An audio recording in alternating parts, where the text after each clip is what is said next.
پاکستان اور چین دیرینہ رفاقت کا سفر۔ پاکستان اور چین دو بڑے ممالک جن کے درمیان تقریباً تمام معاملات میں ہم آہنگی پائی جاتی ہے اور دوستی کی یہ سطح دن بدن بڑھ رہی ہے۔ چین پاکستان کو روایتی ہتھیار مہیا کرنے کا سب سے بڑا ذریعہ ہے، جبکہ مبصرین کا ماننا ہے کہ گزشتہ کئی دہائیوں سے چین پاکستان کے جوہری پروگرام کی حمایت کرتا آیا ہے۔ پاکستان کے chief of army staff general Ashfaq Parvez Kayani نے گزشتہ مہینے چین کا دورہ کیا تھا اور اختتام ہفتہ کے موقع پر دونوں ممالک نے چین میں ایک فوجی ڈرل کا انعقاد کیا۔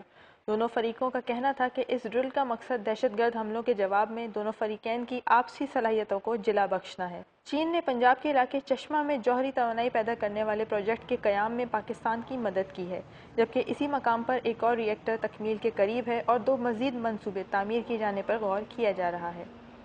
اس کے علاوہ چین نے پاکستان کے بحیرہ عرب کے کنارے گہرے سمندر میں گوادر بندرگاہ کی تعمیر کے کام میں مدد دی ہے، جس کا مقصد خلیج سے توانائی اور تجارت کا ایک کوریڈور پاکستان سے مغربی چین تک قائم کرنا ہے۔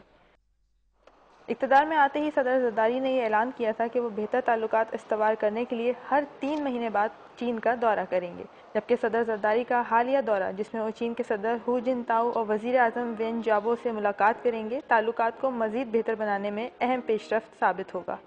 مثبت روابط کا ثمر، معاشی ترقی۔ پاکستان کے مطابق سن 2009 میں چین سے 6.8 ارب سالانہ کی دو طرفہ تجارت کی گئی۔ تجارت کا یہ بہاؤ چین کے حق میں ہے۔ چین پاکستان کو 5.5 ارب کی برآمد کرتا ہے، جبکہ 1.3 ارب کی درآمدات کی جاتی ہیں۔ دونوں ممالک نے آزاد تجارتی معاہدوں کے ذریعے سن 2011 تک 15 ارب کی تجارت کا منصوبہ بنایا ہے۔ چین کی متعدد کمپنیاں پاکستان میں ٹیلی کمیونیکیشن، پن بجلی، کانکنی اور ہائی وے منصوبوں میں شامل ہیں۔ چین نے پاکستان کو شمالی چین سے ملانے کے لیے قراقرم ہائی وے اور بلوچستان میں گوادر پورٹ بنانے میں مدد کی ہے، جس کا مقصد چین کی توانائی درآمدات کو مختلف مارکیٹوں میں اپ گریڈ کرنے کے لیے مدد فراہم کرنا ہے۔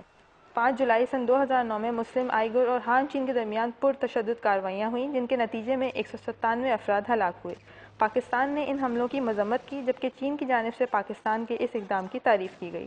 پاکستان ملک میں کام کرنے والے متعدد چینی کارکنان کی حفاظت کے بارے میں ہمیشہ مستعد رہتا ہے۔ علینا شمیم، ڈان نیوز۔